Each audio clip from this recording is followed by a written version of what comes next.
Hello, buddy. This is the Beef on the Deuce podcast. Check us out on X Twitter. Lots of good stuff going on there. Obviously, we're going to look at some games this weekend from the college game. We're pretty excited, pretty stoked. Beef, what's happening? What's going on? Little late night edition once again. Yeah, we put it. I'm glad to see you're awake. Yeah, you and me both.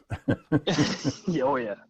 But we got the Florida State Boston College game going on, and Boston College is winning. Ooh, Who would have thought, right? Yeah, Who would have thought? Yeah. Anyway, so we're going to go off and look at the Big Ten mostly, and OSU, of course, and then dive into some other fun and interesting stuff. Well, Beef, we just want to start with OSU. Yeah, let's talk about the unexpected first half. Yeah. Of the Buckeyes. That was a little. But if you look at this weekend, maybe it was the first week jitters, but like almost nobody did anything in the first quarter for sure. Michigan didn't. That has a lot to do with the, there's no joint practices. Yeah. With other teams, this is just your guys going against your defense week in and week out. Mm-hmm. Gets kind of stagnant. So yeah, it's different personnel, different team, obviously. Mm-hmm. Kind of expected. So, I mean, I was nervous, but at the same time, it's a Ryan Day-led team, Chip Kelly offense, slow to start, and then second half picks up, and we're comfortable. Yeah. So I wasn't terribly nervous. I know a lot of people were, and social media is going up in flames about a 10-point half or whatever, but no, that didn't. It's nothing, or a 10-point second quarter, I should say, but it's nothing scary. And then you saw the second half, and we're like, what just happened? Yeah. And, I mean, clearly, Akron's offense wasn't going to get anywhere anyway, so, two defensive touchdowns, right? Yeah, and then obviously the Will Howard hype is real. Is sitting well. Mm-hmm. I thought he looked as good as you can look for your first start. Yeah. At a new program, entire new coaching staff. Obviously, go from Kansas State to Columbus. Mm-hmm. But I thought he looked comfortable, just really, truly comfortable, and he's running for first downs. Looks comfortable in the pocket. Yeah. Very accurate passing, I might add, too. Very accurate and good arm. Which is awesome. Yeah. And then, I mean, do we dive into Jeremiah Smith's unbelievable first start? Well, it's there staring us in the face, for sure. Why not? I mean, I knew he was good. We all knew he was good coming into Columbus. Mm-hmm. But holy hell. Like a way to just cement your soon-to-be legacy. Yeah. Granted, it's against Akron. I get it. It's whatever. But this is still an 18-year-old kid on the biggest stage, and he's producing. And again, we talked about it last time, but somebody has to throw him the ball, and Howard gave him some great balls to catch. Oh, yeah. The one-handed catch was phenomenal. Obviously, we got to give him that credit. That was... That fade into the end zone. That was beautiful. Ugh. That was beautiful. Yeah. All the receivers got good passes. Yeah, Brandon Ness looked good. Cardinal Tate looked good. And Emeka Buka wasn't even featured. That's the crazy thing. I know. Like, this receiver room is so stacked that the leading receiver, or I guess the top receiver on paper, soon to be first-round draft pick, just barely was featured. And they just dominated. Well, but they spread it all around. I mean, it wasn't. That's awesome. That's beautiful. That's what you want. Yeah. Because in 1 week it could be Jeremiah Smith. Next week it could be Emeka. Following week could be a mixture of Tate and Ennis. I love it. I think this offense is very balanced. The 1-2 punch in the backfield with Judkins and Travion is great. Were you impressed by the running game? I loved it. Really? I loved it. I think it could have been more. I think it could have been more. Well, yeah. The But line wasn't opening up. We had a discussion on this on Saturday, but the line to me wasn't opening up holes for these guys. that was the biggest kind of ick for me was the line. But at the same time, it's early. It's early. Akron does have a good defense, regardless of them being in the MAC. Like we were just talking about, their defense is good, and that will help them win games here in the future. And they're well coached. Yeah. I mean, so I'll give Akron, give Noel Zippy some credit. Yeah. But it looked like towards the end, Travion started to open up a little bit, right, which helped. So I think with time, that will get better. Well, but Travion did look really good. I like seeing him fully healthy and doing what we know he can do. So, the first big game is Oregon, right? Yes. So that'll be a different team on the field. Oh, it will, and I mean we'll probably dive into Oregon's piss poor performance against the Potatoes, but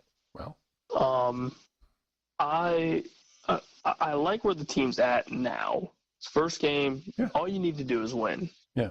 Regardless of who the opponent is, just win. Second half was obviously a lot better. But that defense is pretty damn good. Yeah.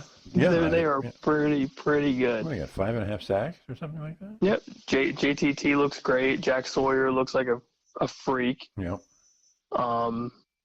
I mean, the list goes on and on and on. Caleb Downs looked great. Secondary looked great. Denzel Burke looks just like what we want him to. Yeah. I mean, they played nasty, and I loved it. I loved all the quarterback hits. I loved all the pressure that they got. That's kind of what we needed. We needed more of that last year. Well, yeah. That was one of the critiques, yeah. So at least for week one, that's there. So I liked that scheme. I liked all the QB pressures. Break down the pocket. Force whoever's under center. Just have them move. If you do that against Oregon, it's perfect. Don't you think Howard's running? I mean, he ran when he needed to, and he did a good job. But I don't think he just arbitrarily ran. He said, "Okay, I can get the pass, or I think I can get yardage here." In other words, it wasn't just, "Oh, I'm panicked, I'm running." Yeah, I think he only ran like 3 or 4 times. Yeah. He had one for a first down, which was, I mean, something we needed last year. We needed that ability to run for the first down if it's there, and it was almost always there. So just run, just go. Even if it's 4 or 5 yards, like we kept saying with McCord last year, just run the damn ball. Yeah. Slide. Just get yardage. He's a big guy. Yeah, so I think that as a weapon is going to be huge for those closer games, like the games with Oregon, Michigan, Penn State, Iowa. Having that opportunity or even having that ability to create your own play, in a sense, just to pick up some yardage to make your 3rd and long, 3rd and manageable. Right. Or 4th and short, take the big guy and just run up the middle. Yeah. So I think that's obviously big. But I mean, at the end of the day, you look at the yardage totals. We saw 170 on the ground, 234 through the air. Yeah. That's 3 touchdowns in the air. Yeah, that is pretty okay. Yeah, it's very balanced. I will take that. And it didn't seem like, I mean, even for the first week, it seemed rather, enthusiastic, but businesslike. In other words, it wasn't, we're panicking here. We're not going to go happy feet. We're going to just do our job. Yep, and that is all I want from these first 3 games. Just go in, win the game. And I got to tell you that I forget that punt returner's name, but I like that dude. He says, "I want the ball and I will run it." Oh, Brandon, I love Brandon. Forget about fair catches. I want that ball and I want to run it. I love it. Yeah, he got Special Teams Player of the Week, so he well deserved. Yeah, I love that guy. He's going to break a few. Well deserved. Yeah, I love it. I loved all. It reminds me of the Urban Meyer era where you should be proud to be on the special teams unit. Yeah. It's an attitude. You should be excited just to see the field, be a starter on whatever side of the field. Yeah. So that was great. I loved that aspect because at the end of the day, special teams can win you and a decent amount of games. They might have to. Yeah, that's the way it works, especially with a 12-game playoff system. This is a long season. Oh yeah, no, it's in the Big Ten with the schedule that we've got. There's going to be some nasty games. There's going to be some. Yep. There's obviously injuries amongst every single team in college football. Yeah, Week 12 is going to look different than this personnel this weekend, don't you think? Yeah. Oh yeah, absolutely. And I like that there was, like you said, the ball was being spread around a lot, and especially for that receiver room, it shows the depth that we have, that Will Howard is going to have throughout the season. And the running back, what is at number 20? 20? Oh, James Peoples. He did a good job. He's going to be the future, and I love seeing that. Yeah, so he got the ball. That's having a couple running backs there just to be around. That's obviously big. Basically, they've got 3 running backs who can take it to the house at any time, and they're going to keep pounding it. Right? It's going to pound the rock. Yep. That's what we like to see. That's going to wear people out really fast. There goes your play action, deep ball to whoever you want to throw to. So I think I like where this Chip Kelly offense is going. And obviously this defense was, after week 1, as good as advertised. Like you said, 2 touchdowns, a lot of QB pressures, a lot of sacks, a lot of hits, hard tackling. Like, it's everything you want. We got to see it. So I'm hoping that progresses into what we know it can be, which is probably a top 5 defense. Yep. So any thoughts on Western Michigan other than it's the next team to beat? I want to see, like we were just talking about the O-line, I want to see more running gaps. Yeah. To have some separation, win the line. I know we talked about that a bunch. Like they're not necessarily winning the line of scrimmage. Right. They scored 14 points on Wisconsin this weekend. They lost, but they scored 14. Yep. So just win the line more. Open up some running lanes. Let's see some bigger chunks of yardage in the running game. I think the highest we had was 20. I think Trayvon's was like a 20-plus yard run. Let's see more of that. Let's see them in space. Now they're a 38.5 point underdog. Is that good for you? I don't the spread necessarily for these next couple of games. I'm not a big fan of. Okay. Just like when Akron's was like in the 50s, I think I told you, I was like, that's too high. There's no shot in hell any team's getting 50. If you do, you're playing some bums, like true bums. If they could win 3+ touchdowns, I'm happy.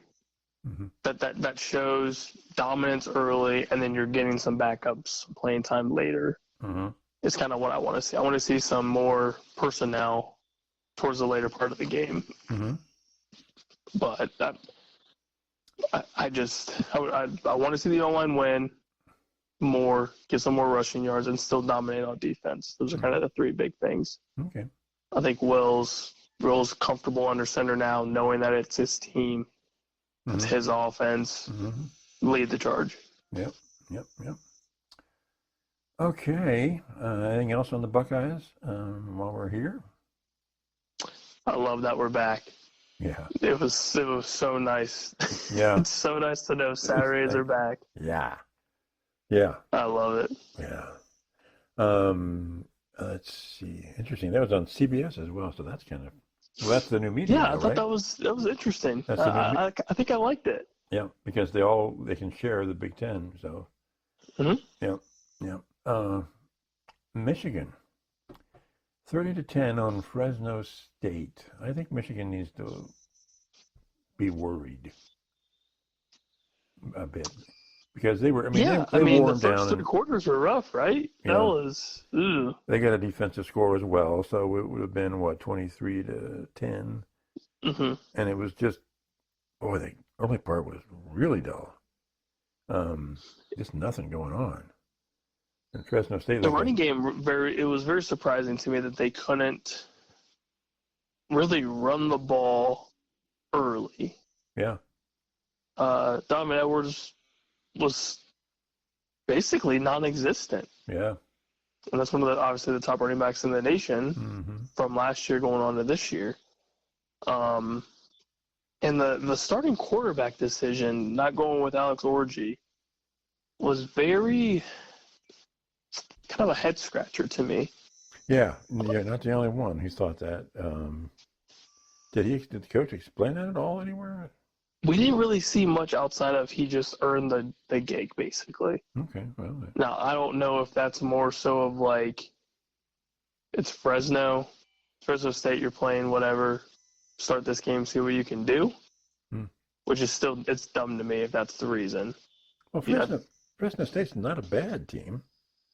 No, they're not great, but yeah, they're not bad. In their conference, yeah. Yeah, I don't know. I'm not really sure what that was all about, but at the end of the day, they won the game. It was ugly, but just won the game. Yeah. And we'll see how that goes into this Texas game next week. But I'll agree. I would be, as a fan, I'm a little worried, especially with Texas looking as good as they did. Yeah. Yeah. Texas has a lot of offense, just a ton of offense. Oh, yeah, anywhere you look. Yeah, I mean, just literally anywhere you go. Yeah, and they're let's see, they're 7 points. So the -7 for Texas, so they expect Texas to win the game. Okay, what's your guess on this game? Is Michigan, can they win this game? Against Texas right now? No. Okay. I don't. If last week with Texas is any indication of anything throughout this season, we're going to put up a lot of points. Yeah. Quickly. I know they started off slow in the first quarter, but then it was just offensive firepower from Quinn Ewers through the air. I feel like he always turns the ball over at least once, so that might be something that obviously is a given. It'll make or break Texas if he does end up turning the ball over more than once. Well, isn't Arch Manning? God, they have so much. There's so much in their backfield. Their rushing attack is insane. Yeah, Arch Manning. I feel like they just threw it down their throat or ran it down their throat. Yep. Yeah, Archie played well. He played well in his time. Yeah, 2 quarterbacks. Can do it. That's promising for the fan base, for the program. Yeah. But yeah, I mean, just Texas played very balanced, just kind of similar to what the Buckeyes did. Talent's just everywhere. Quinn Ewers is still looking like Quinn Ewers. Yep. Again, I'm not the biggest fan, but still threw for 360 or 260 and 3 scores. Yeah. It's pretty solid in your opening week. Yeah. Yeah. And almost 200 yards on the ground. That's, geez. Good luck, Michigan. I'm wondering if Texas will win by at least 2 touchdowns. I'll go they cover the spread. I think covering is going to be relatively easy for them unless this week 1 fluke with Michigan is actually a fluke. But we've both talked about Texas a bunch in the off season, and I think they're the real deal. I truly think they are, and this isn't going to be. This is probably the toughest game for Michigan outside of going in to the Buckeye week. But so that's not the greatest week 1 start for you going into a massive game week 2 of the season. Yeah. Fortunately, it's home for them, so that will hopefully do something. But that quarterback battle, I guess now it's just very, very interesting to me. I thought it was Alex Orji this whole time. Yep. Yeah. Okay. I just think they've got Well, it's a big one for both teams, obviously.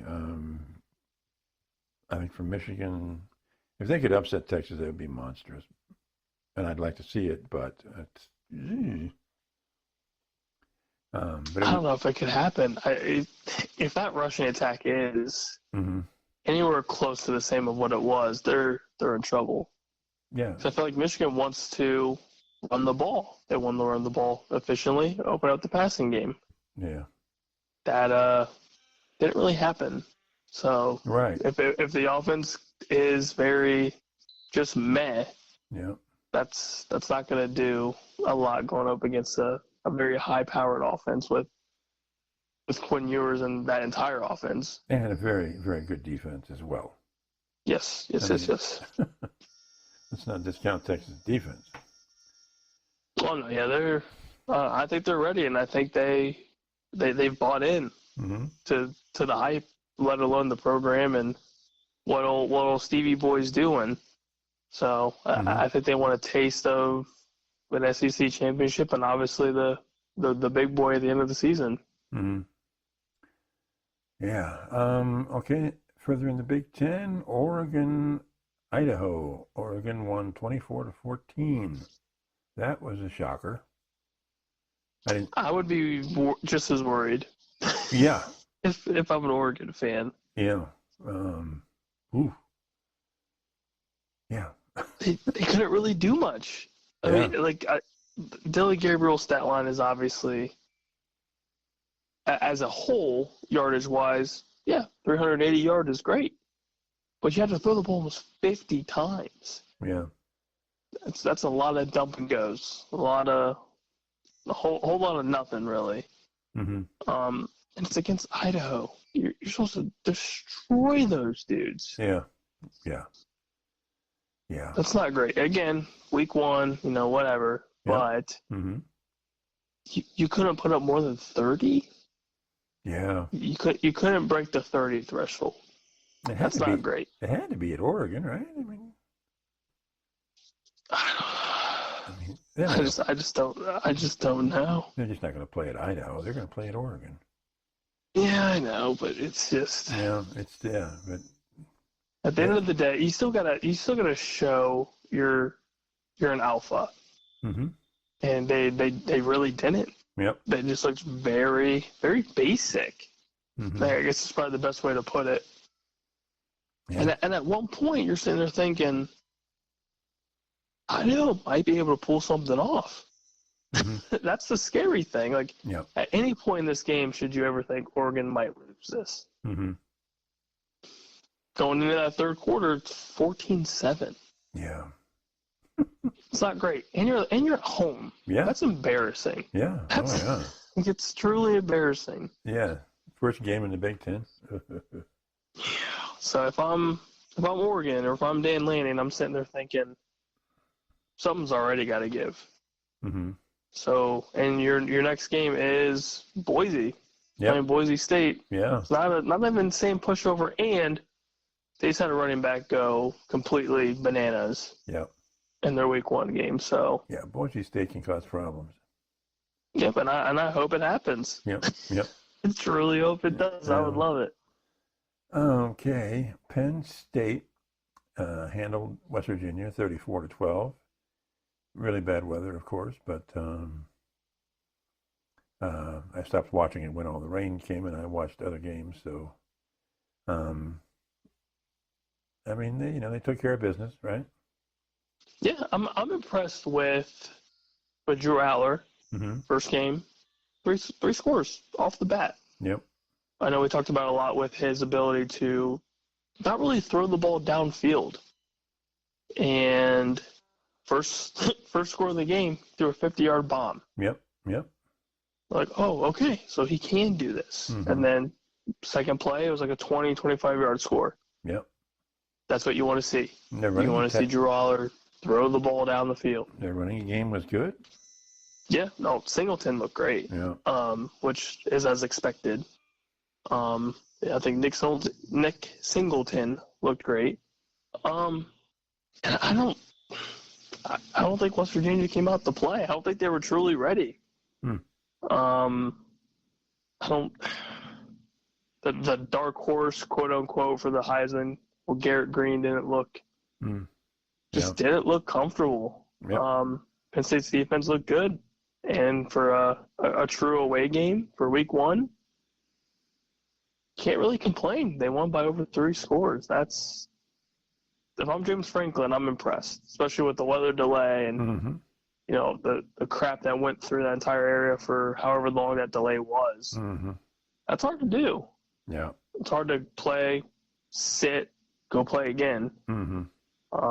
So he battled through a little bit of adversity and still came out on top by 22 points. That's pretty solid. Yep.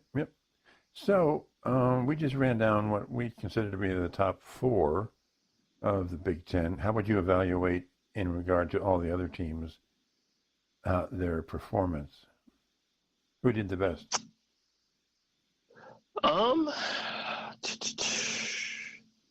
Obviously the Buckeyes look great. If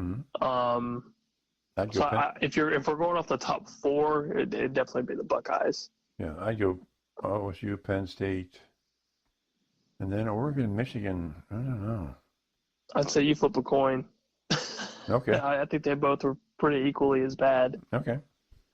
And I guess in the grand scheme of things, you would expect a little bit more production.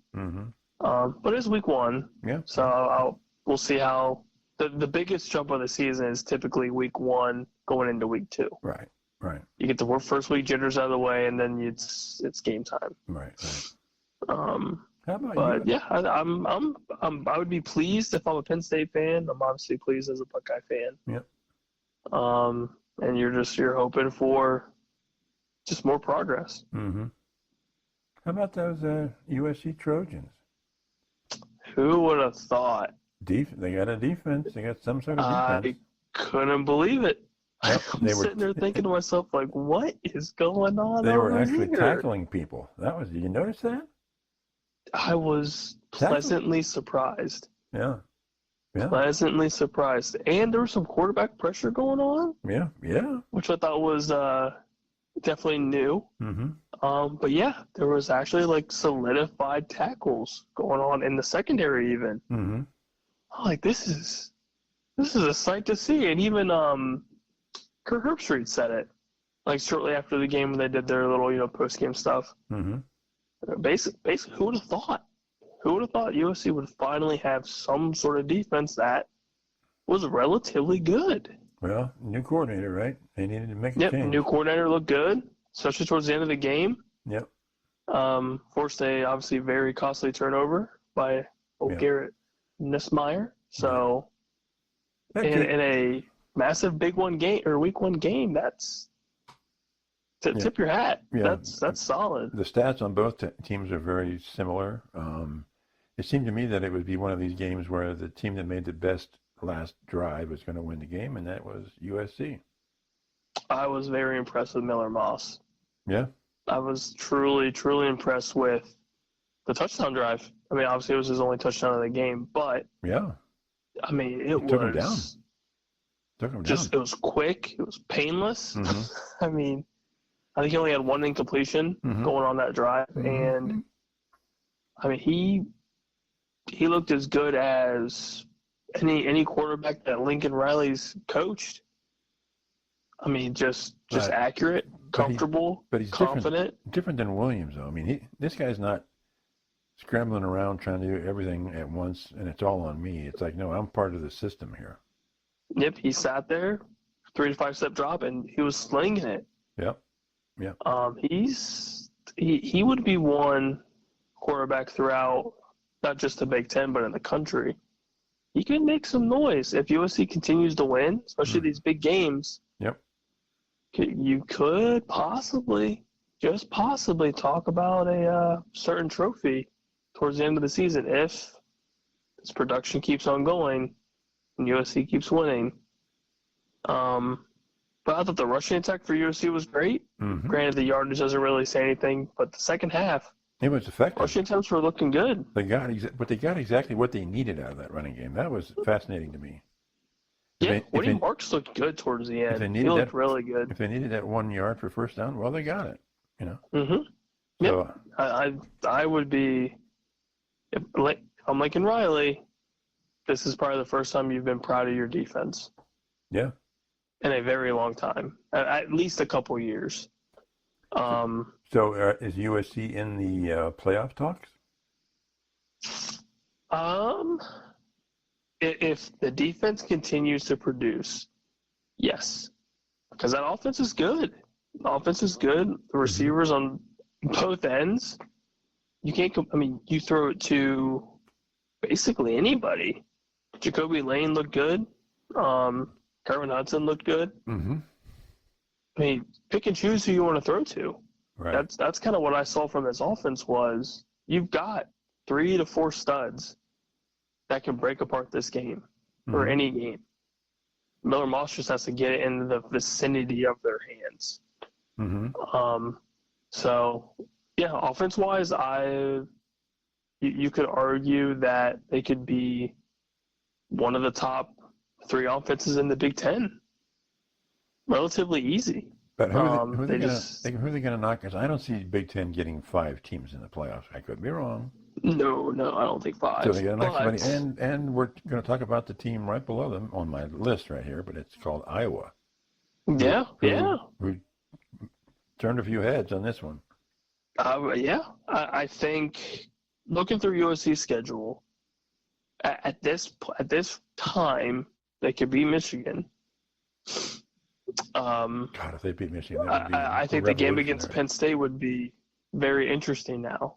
Yeah. I thought Penn State would be able to beat them relatively simple, but now I'm not so sure. Mm-hmm. But yeah, outside of that, and then obviously the Notre Dame game at the end of the season, which Notre Dame surprised a lot of people. Yeah. I think they could squeak into that 4th spot and knock out maybe Michigan, maybe even Iowa. You never know. Yeah, but it's interesting. It's going to be an interesting season because when you're going from Iowa, USC, Penn State, Oregon, Michigan, OSU, this is legit. Yeah, the top half of the Big Ten just got very interesting, very quick. Yeah. Let's see. Okay. Iowa. We can talk about. They look good. Of course, they shut their team out, and they they passed the ball around. Got 40 points. Initially, I'm sitting there thinking to myself, is Iowa going to score any damn points? First half ends, they have 6 points. Mm-hmm. Right. Like, here we go. Here we go. Typical. Here we go. And then, boom. Yeah. It's like, where did these 34 points come from? And I thought Cade looked good. Yep. Now, his last touchdown pass was a fluke. He just chucked it up, back foot, whatever. Yeah. Looked good, though. But he looked good. Looked comfortable, finally healthy. Mm-hmm. Rushing attack-wise, looked very, very typical Iowa rushing attack. Over 100 yards, couple scores. But they played some big boy football. Yeah, they did.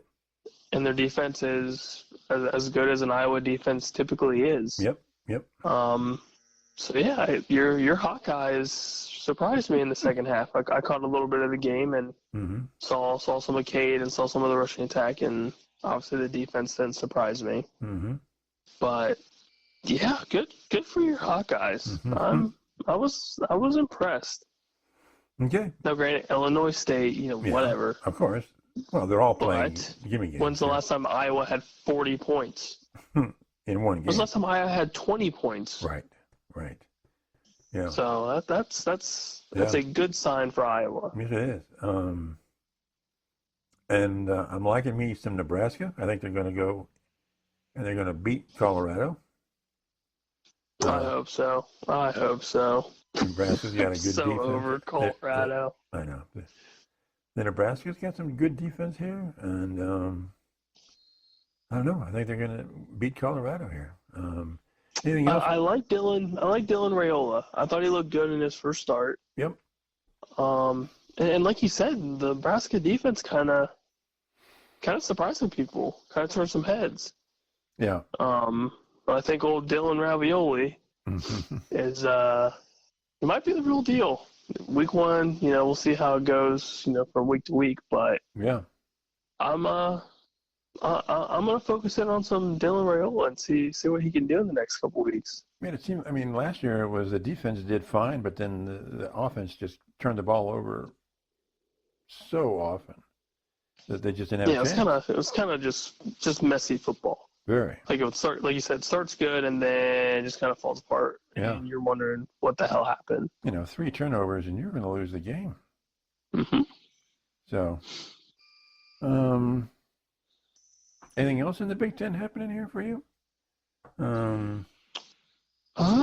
Big Ten wise, not so much. I'd like to thank Minnesota for ruining an undefeated Big Ten weekend.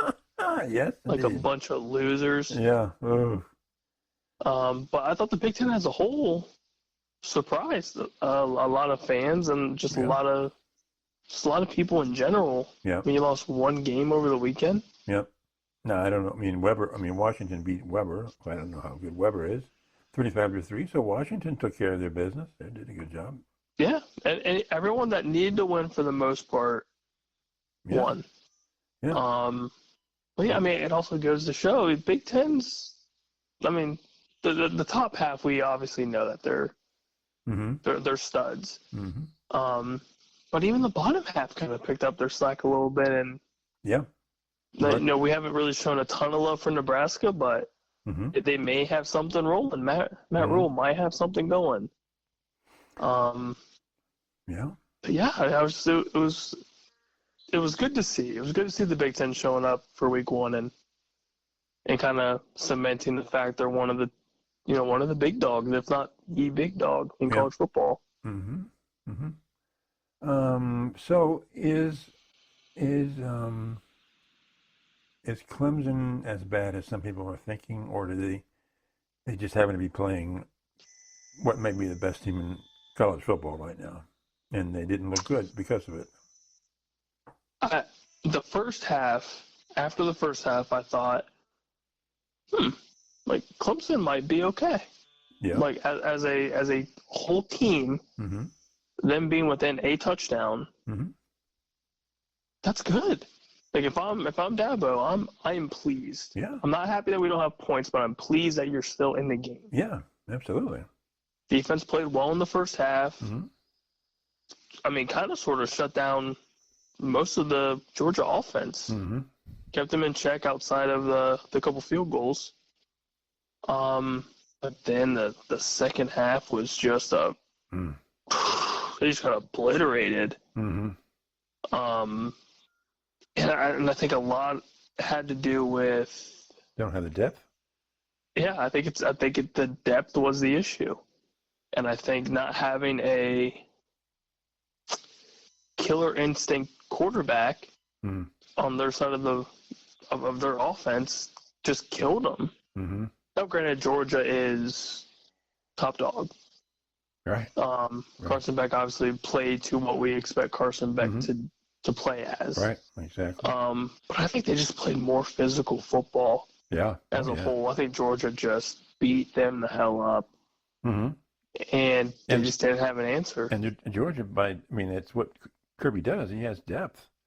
He can keep putting another offensive line in. I'll put another defensive line in, and I'll just pound you into oblivion. And in the second half, you're just going to get tired, and you're going to start missing tackles. And guess what happens when that happens? You lose the game. Yep. The rushing attack by Nate Frazier for Georgia was, I think, a turning point for them. Started opening up some running gaps. Obviously killed some time off the clock, and Carson Beck did his thing. Yep. So it was a very, very simple 1-2 punch, and the rest is history. Clemson just couldn't stop them. So what's your take on right now? Well, when we started, Boston College was beating Florida State, and Clemson lost, and I was all about Miami, and Miami handled Florida. They handled them.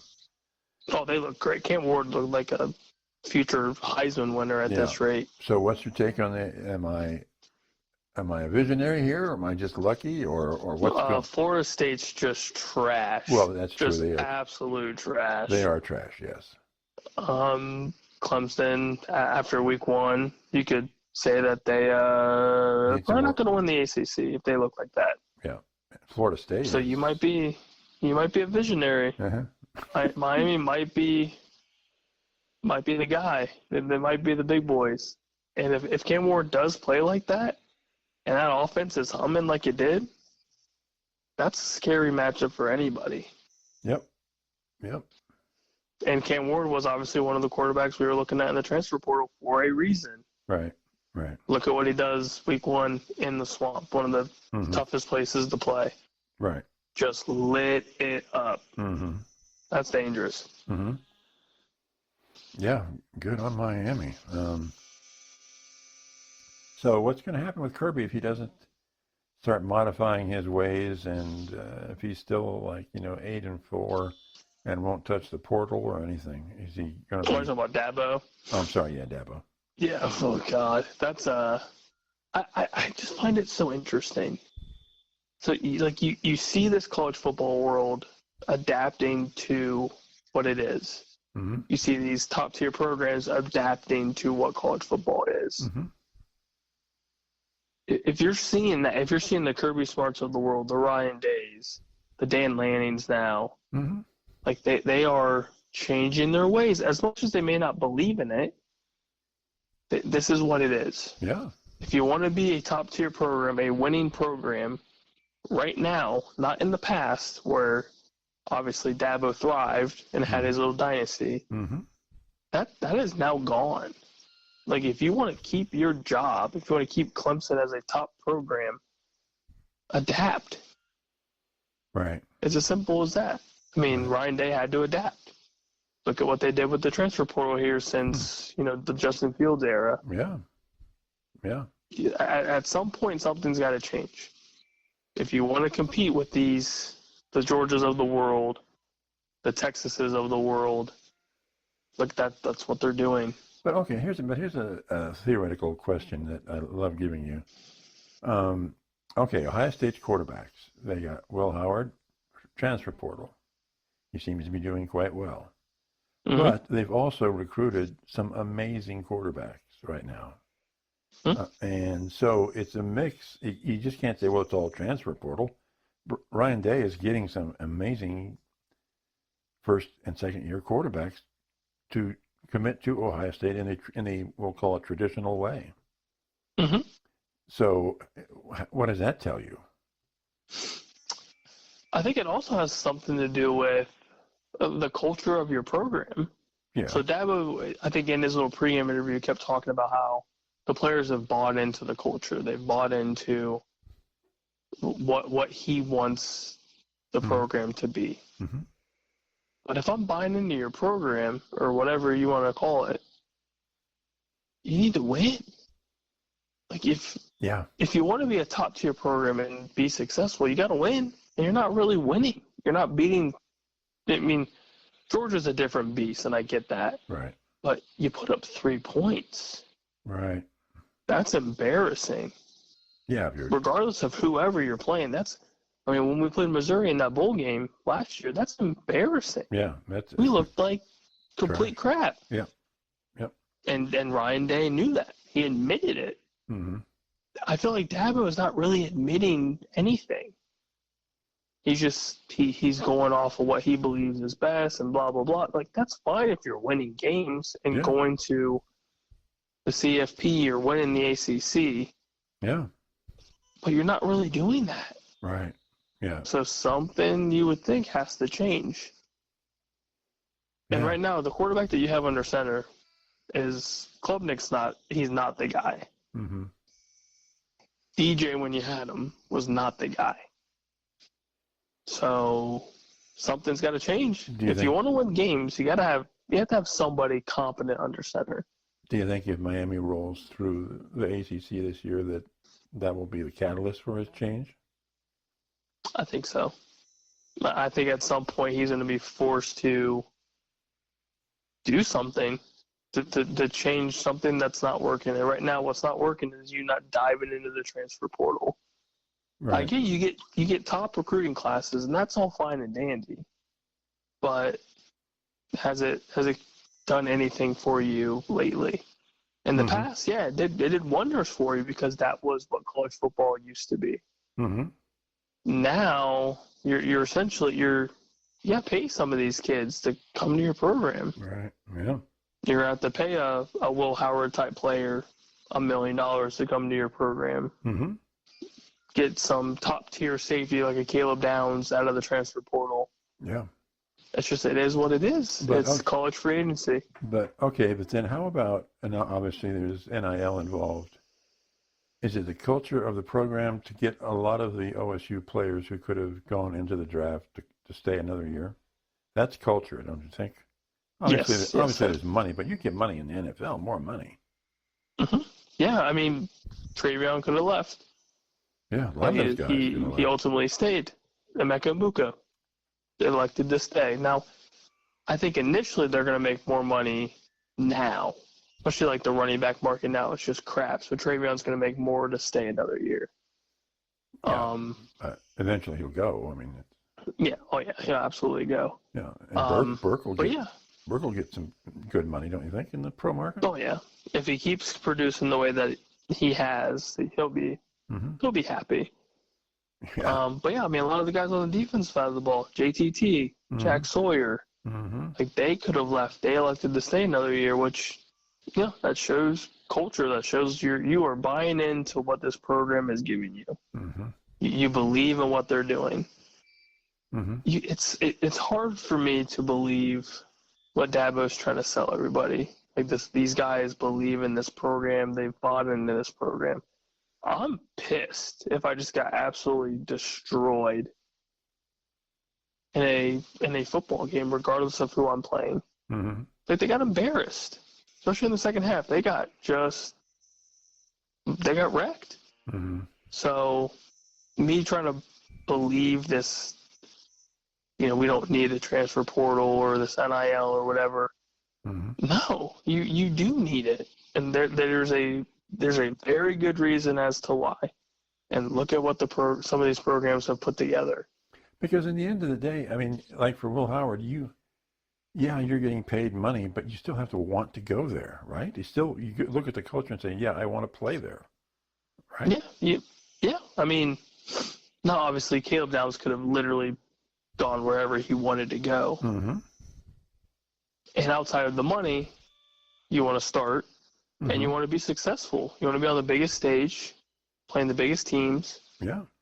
And hopefully winning a championship. Right.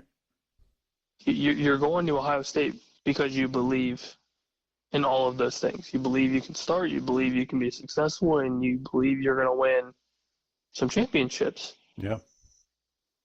I mean, if I'm a quarterback in the transfer portal, I'm not going to Boston College. Right. I'm not going to West Virginia.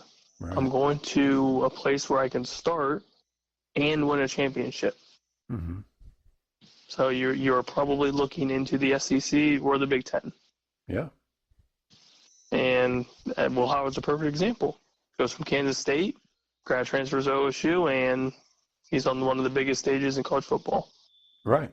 I mean, nothing against Kansas State, but it's not Ohio State.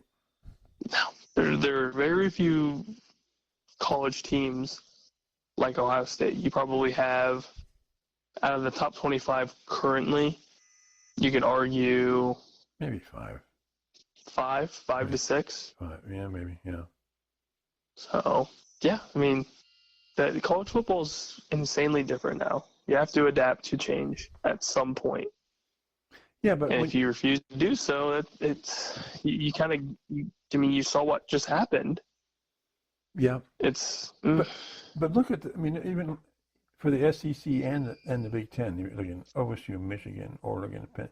These are not new, upstart teams. These are traditional powerhouse football teams that have adapted, right? I mean, so I think it's a combination of the tradition and the culture and recruiting. I mean, these teams recruit really well, and they can get people in the transfer portal, but you have to recruit them as well, right?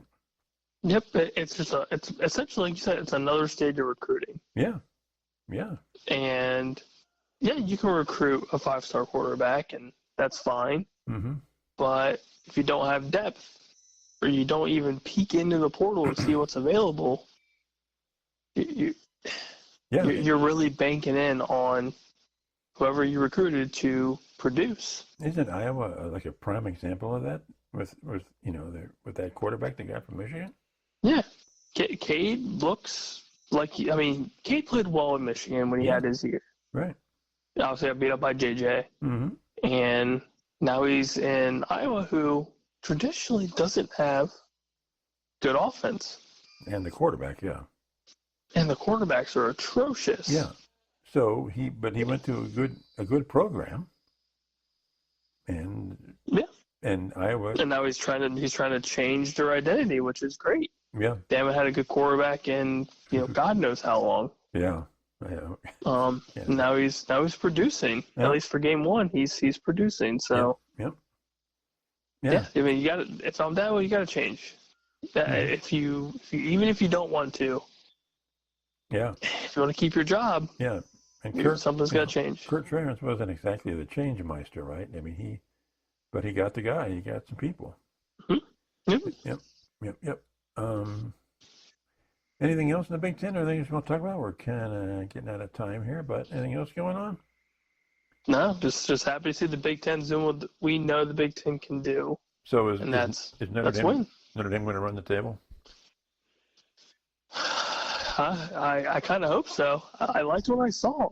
I truly liked what I saw from Notre Dame going into College Station, and I mean the rankings don't show an upset, but that's an upset.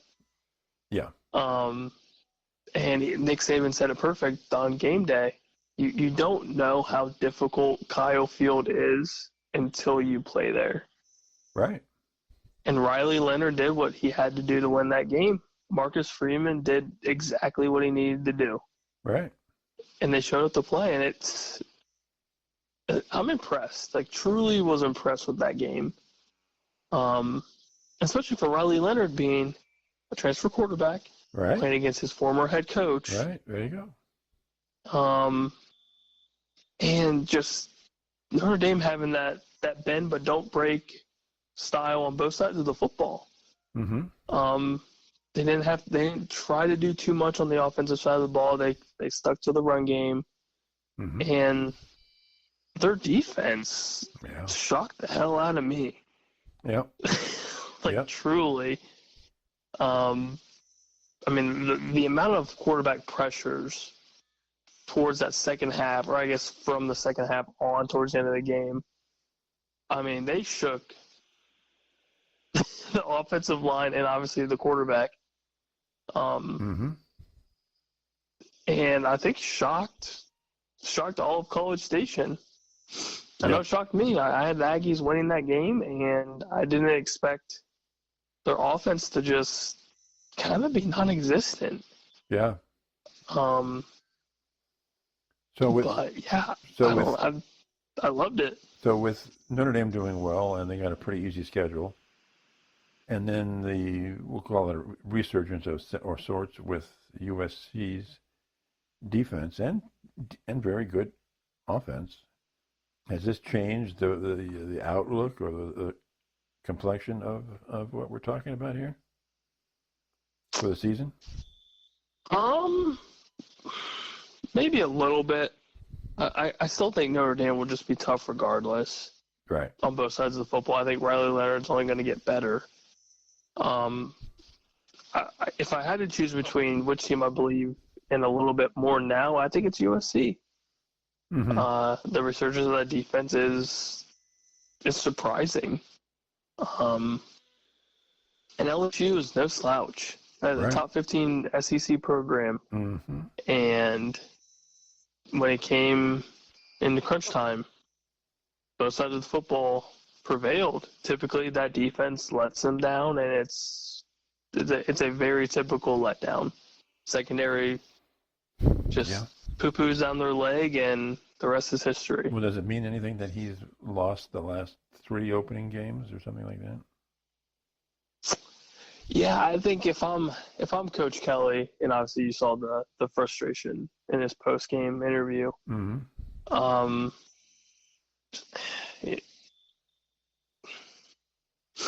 It's tough to say whether or not it's his fault or if it's just USC's defense coming to play. I would say you got to give USC credit. At the end of the day, they did the whole bend but don't break style defense, mm-hmm. and schemed it just right. Now the last interception was definitely Nussmeier's fault. He chucked it right into coverage. Right. But last year or 2 years ago, I can say both years, USC would have just completely blown that game. Right. They wouldn't have been in that game. Yeah. No. So I think a lot of it is USC's better style of defense, and I don't think LSU expected it. I expected LSU to put up a lot more points. Yeah. I thought both of them would have a higher scoring. But I think it's first week jitters, and yeah, as we were talking about. But yeah, I would love to see them play again, just to see if anything's different. Mm-hmm. This was an exciting game. Like I tried to go to bed early and I couldn't. I just kept watching the game. Yeah, the more you watched it, the more it became interesting because it was more of a chess match. I mean, because of USC impressed me, even though they only put 27 up. I mean, and they tackled the ball. They tackled them. That's impressive. Yeah, it was a different sight to see than what we've been used to with a Lincoln Riley style team. It's a whole lot of points and giving up a whole lot of points. Yeah, I think the Big Ten. Now it was very balanced. Yeah. Yeah, I think the Big Ten is the big boys are like, oh, that was good. Somebody else. Big Ten is packed with teams, man. They're just packed. Yeah, I think it's just going to be better and better too. Like each and every week, especially. Say if Michigan does upset Texas somehow, that's just going to make the Big Ten even stronger. Yeah. Yeah. Indeed. Okay. Well, we are out of time, and we'll talk to everybody next time. Bye.